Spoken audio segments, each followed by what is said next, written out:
안녕하세요. 김도경 목사입니다. 하나님의 은혜를 아는 사람만이 감사하며 살아갈 수가 있습니다. 하나님 양식을 사랑하시는 여러분들 모두 매일의 일상 속에서 하나님의 은혜를 체험하는 가운데 항상 감사하며 살아갈 수 있기를 우리 주님의 이름으로 축원합니다. 자, 오늘 우리가 나눌 말씀은 요나서 2장 1절로 5절, 요나서 2장 1절로 5절입니다. 제가 읽겠습니다. 요나가 물고기 뱃속에서 그의 하나님 여호와께 기도하여 이르되 내가 받는 고난으로 말미암아 여호와께 불러 아뢰었더니 주께서 내게 대답하셨고 내가 소울의 뱃속에서 부르짖었더니 주께서 내 음성을 들으셨나이다. 주께서 나를 깊음 속 바다 가운데에 던지셨으므로 큰 물이 나를 둘렀고 주의 파도와 큰 물결이 다 내 위에 넘쳤나이다. 내가 말하기를 내가 주의 목전에서 쫓겨났을지라도 다시 주의 성전을 바라보겠다 하였나이다. 물이 나를 영혼까지 둘러싸우며 깊음이 나를 에워싸고 바다 풀이 내 머리를 감쌌나이다. 아멘. 하나님의 말씀입니다. 오늘은 이 말씀을 통해서 밑바닥에서 구하는 은혜, 밑바닥에서 구하는 은혜, 이란 제목으로 은혜를 나누겠습니다. 요나서는 짧은 4장으로 구성된 스토리입니다. 즉 예언서이지만 우리가 알고 있는 일반적인 예언서와는 달리 요나가 개인적으로 겪은 이야기로 구성되어 있죠. 하지만 이야기이지만 여러 신학적인 내용들이 풍성히 들어가 있습니다. 그러다 보니 짧은 요나서를 통해서 우리는 신학적인 내용들이 말하는 하나님이 과연 어떠한 분인지를 알 수 있죠. 자, 이제 1장을 보면 하나님의 말씀에 불순종한 요나 한 사람으로 인해서 다시스로 가게 되었던 배, 그 배가 감당하기 힘든 폭풍을 만나게 되었습니다. 결국 그 배에 타고 있던 선원들은 자신들이 그동안 자랑했던 노하우를 총동원해서 폭풍을 이겨내려고 했죠. 하지만 자신들의 한계만 느끼고 결국에는 배가 파산 직전에 놓이게 되었습니다. 그 결과 이제 그들은 자신들의 신에게 부르짖었지만 그 신들이 응답을 해줄 리가 없었죠.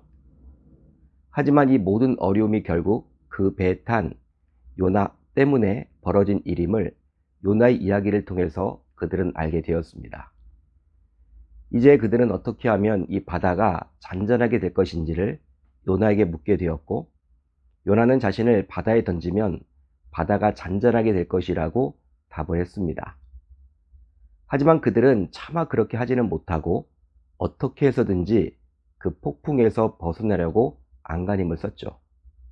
그러나 그렇게 할수록 바다는 더 무섭게 변해서 바람이 그치지 않았습니다. 결과적으로 그들은 요나를 바다에 던지게 되었는데요. 그런데 놀랍게도 그 즉시 그 요란한 바다가 잔잔하게 바뀌었죠. 이런 모습을 모두 손수 체험하게 된 선원들은 이제 다음과 같이 행동하게 되었는데요. 자, 1장 16절을 볼까요? 이렇게 기록되어 있습니다. 그 사람들이 여호와를 크게 두려워하여 여호와께 제물을 드리고 서원을 하였더라. 여러분, 정말 놀라운 일이 일어나게 되었습니다. 바로 여호와를 전혀 몰랐던 선원들은 그분을 알면서도 명령에 순종하지 않았던 요나 덕분에 여호와를 두려워하는 자들이 되었던 것이죠. 그러면서 심지어 그들은 여호와께 제물도 드렸고 서원도 했습니다.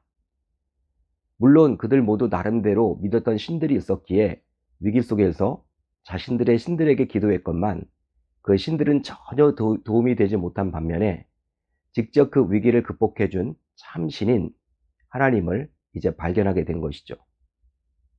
여러분, 이것은 과연 우연하게 벌어진 일이라고 볼 수 있을까요? 여러분들은 어떻게 생각을 하십니까? 이제 이렇게 해서 바다에 던져진 요나, 결국 자기 한 사람 때문에 많은 사람들이 죽음을 맞이할 수는 없다고 보고 스스로 죽기를 강구해서 결국 바다에 던져지게 되었는데요. 하지만 요나는 물고기의 상팀을 받게 되었습니다. 한마디로 요나는 죽음을 구했지만 하나님은 요나에게 물고기를 보내사 삼키게 하셨죠. 자, 1장 17절을 볼까요? 여호와께서 이미 큰 물고기를 예비하사 요나를 삼키게 하셨으므로 요나가 밤낮 3일을 물고기 뱃속에 있으니라. 실제 요나가 자격이 있어서가 아니었습니다. 그가 회개했기 때문도 아니었죠. 하나님의 자유로운 선택의 결과라고 볼 수 있는 것입니다. 실로 요나는 어떻게 하나님께서 일관성 없이 아수르의 수도인 니느웨 백성들까지 사랑하실 수 있을까 의심을 한 나머지 하나님의 명령을 거절했죠. 하지만 요나가 거절했던 하나님의 일관성 없어 보이는 그 사랑, 즉 자격 없는 자에게 헤프게 베푸시는 그 하나님의 은총 때문에 요나는 살게 되었습니다. 제가 신학교를 다닐 때 한 교수님께서 어떻게 망망대해 속에서 요나가 바다에 던져졌을 때 큰 물고기가 나타나서 요나를 삼킬 수 있겠느냐며 이것은 하나님께서 친히 모두 계획하신 것이라고 말씀해 주셨습니다. 충분히 공감이 가는 말씀이죠. 실제로 풍랑이 있는 바다에 요나가 던져졌기에 단 몇 초라도 어긋나면 요나는 죽게 되어 있습니다. 아니 죽을 수밖에 없는 것이죠. 즉 물고기가 단 몇 초라도 늦게 나타나면 요나는 그냥 바다에 잠기게 되는 것입니다. 더욱이 요나는 성인이었죠. 이런 성인을 쉽지 않고 삼킬 만한 물고기가 과연 무엇이란 말입니까? 어릴 적에 우리는 이 물고기가 바로 고래라고 배웠죠. 하지만 성경은 고래라고 말하지 않고 단지 큰 물고기라고 말씀해 줍니다. 이런 큰 물고기가 요나를 위해서 준비되어 있다는 것은 정말 놀라운 일이라고 볼 수 있는 것이죠. 실제로 성경은 요나를 위해서 이 큰 물고기를 하나님께서 이미 예비하셨다라고 말씀해 주고 있습니다. 따라서 요나에게 일어난 모든 일들을 통해서 우리는 무엇을 생각해 볼 수 있을까요? 바로 우연이 아니라 하나님의 섭리 속에서 일이 일어났다라는 사실입니다.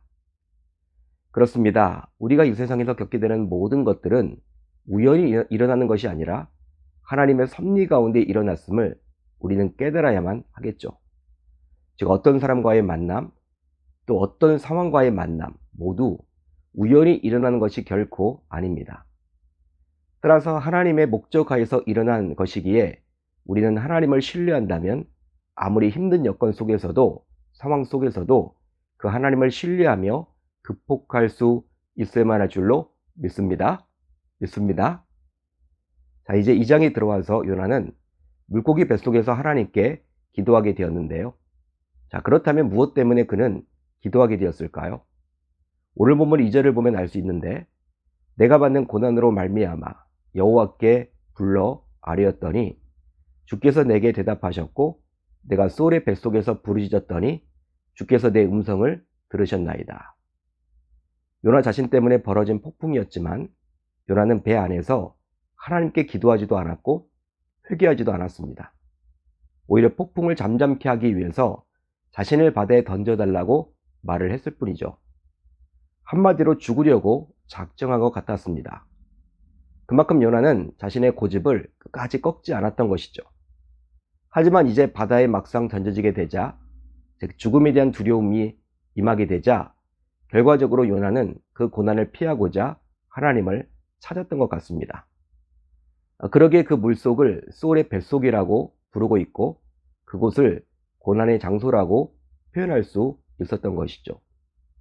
이처럼 요나 자신도 막상 자신에게 감당하기 힘든 고난이 닥치게 되자 하나님을 찾게 되었습니다. 따라서 신자에게 있어서 고난은 변장된 축복이란 말이 맞는 말이죠. 바로 고난을 통해서 하나님과 깊은 교제를 나눌 수도 있고 하나님께 매달릴 수도 있기 때문입니다. 그런데 저는 이것을 밑바닥에서 구하는 은혜라고 말하고 싶어요. 밑바닥에서 구하는 은혜. 오늘 말씀의 제목과도 같죠. 즉 이제 더 이상 떨어질 수도 없는 밑바닥. 요나는 이것을 소울의 뱃속이라고 말하고 있는데요. 아마도 하늘 양식을 사랑하시는 여러분들도 요나가 경험했던 이 소울의 뱃속과 같은 위기를 한두 번쯤은 모두 경험했을 것입니다. 물론 그 당시에는 너무나 힘들었겠지만 시간이 지난 이후 자신의 삶을 살펴보게 되었을 때 그런 소울의 뱃속과 같은 고난이 있었기에 지금 이렇게나마 하나님께 맡기며 살아가고 있지는 않은지 우리 모두 생각해 볼 수도 있겠죠.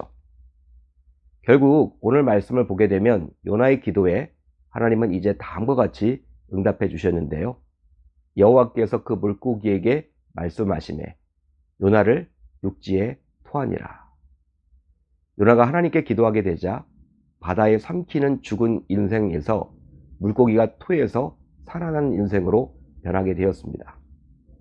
즉 바다로 내려가는 인생이 육지로 올라오는 인생으로 변화가 된 것이죠. 한마디로 하나님께서 요나의 기도에 응답을 해주셨습니다. 여러분, 혹시 여러분들 가운데 더 이상 떨어질 데도 없는 밑바닥을 현재 경험하고 살고 있다면 그곳에서 요나처럼 우리는 하나님만을 바라봐야만 하겠습니다. 즉 하나님께 은혜를 구할 수 있어야만 하겠죠.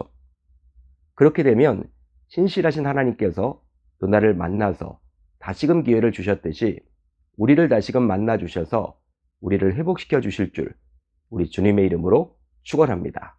축원합니다. 자, 오늘 우리 공동체가 함께 나눌 기도 제목이 있는데요. 두 가지입니다. 첫 번째로는 밑바닥과 같은 고난을 통해서 하나님께 은혜를 구하는 우리 모두 되게 하소서. 다음으로 오늘 금요성령 집회를 통해서 하나님의 뜻을 분별하여 기도응답을 받게 하소서. 오늘 하루도 말씀을 붙잡고 기도하는 가운데 우리 주님의 세밀한 음성을 듣는 저와 여러분들이 모두 되셨으면 좋겠습니다.